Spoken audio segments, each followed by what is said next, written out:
In the 18th century, Jeremy Bentham, he's a famous British philosopher.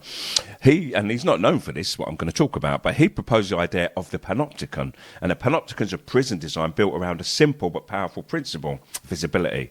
There's a single guard positioned at the centre. If you imagine a tower like an airport control centre, tall tower, with the windows pointing outwards, that's to stop reflections, and then the prisoners are all around in their cells in a circle. And this guard's got mirrored windows, so he's never seen, okay? But the prisoners, they never know when they're being watched. But knowing that they are being watched, then they would adjust their behaviour accordingly. Now, controlling this model, it didn't rely on force, it relied on perception. And it was like the possibility of surveillance, and that became enough. And although the Panopticon was never fully realised in its original architectural form, its underlying logic didn't disappear, it evolved. And over time, the concept has come to represent a broader system of social control, one where observation, real or assumed, shapes our behaviour, but on a grand scale. And it's less about prisons now and more about structure, how power operates when people start regulating themselves. And this works, for example, on buses. If you get on a bus, people can see themselves on the screens as they get on the buses. They become aware of being watched, and that in turn modifies their behaviour. So as we talk about the present, you can see that the idea doesn't feel theoretical anymore. It feels familiar. Now, the tools, they have been changed, but the principle hasn't. Today, surveillance doesn't sit in a tower.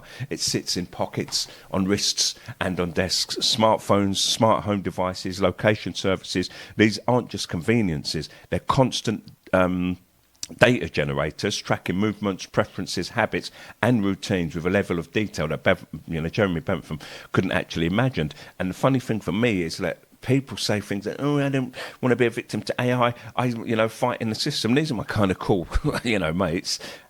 But they've bought a Amazon, device or whatever in their house, which they talk to, and it's convenient for them. I can just talk to it and ask for things, and it's listening to them all the time, and it knows exactly what they want. And we're giving our whole lives. If you haven't got it in your hand on your phone, you're giving it to this Amazon Echo, I think it's called, and it's Siri and all these other devices, and they've got us monitored at our homes. And many years ago, in fact, when Pokemon Go came out, I've done a show on it, and I talked about the fact that it's a surveillance tool, and the guy who's the head of the company was the head of a surveillance company prior to that, and it was no good. And now it's just been outed that people who are playing Pokemon Go, they were actually working for free, because where the Pokemon would appear, and then thousands of people turn up, and they're told to point their phones, that data was being taken and used to map the world, which is much more accurate than the Google cars or anything. They've got people on foot.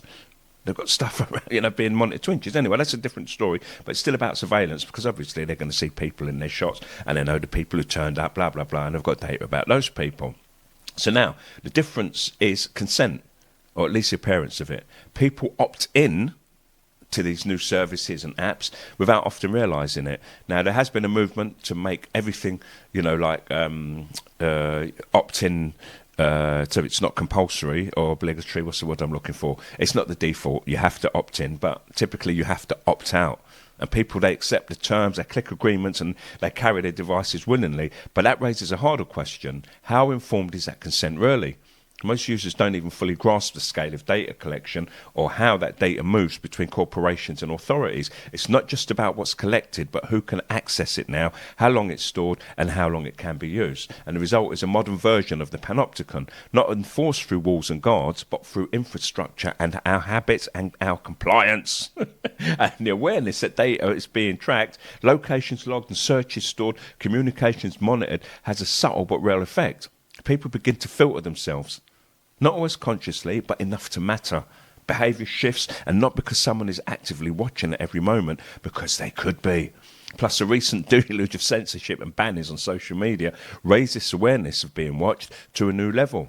Supporters argue that this level of surveillance brings benefits, improved security, more efficient services, and personalised experiences. And there's truth in that. Data can make systems work better. It can solve problems faster, but that doesn't cancel out the trade-offs. When surveillance becomes embedded in everyday life, the line between convenience and control starts to blur. And the real issue isn't just whether surveillance exists, it's how normal it's become. And Bentham's idea works because inmates internalise the gaze, and that's the issue. Today, that same mechanism operates on a much wider scale without the need for physical confinement. People move freely, but within a system that quietly records and analyses everything and even predicts. You know what you're going to do next. And in that sense, the modern world hasn't just approached the Panopticon, it's redefined it. Not as a building, but as a network. Not as a prison, but as a condition of daily life. And the question now isn't whether this system exists, but how far it's allowed to go and whether people are willing to challenge it before it becomes indistinguishable from the norm. And it really has become the norm. I see and hear people swearing that they're not going to use AI completely, but they're oblivious to the fact that the AI is baked into everything that they do in life. And the question remains, what are we going to do about it? I am the OVG.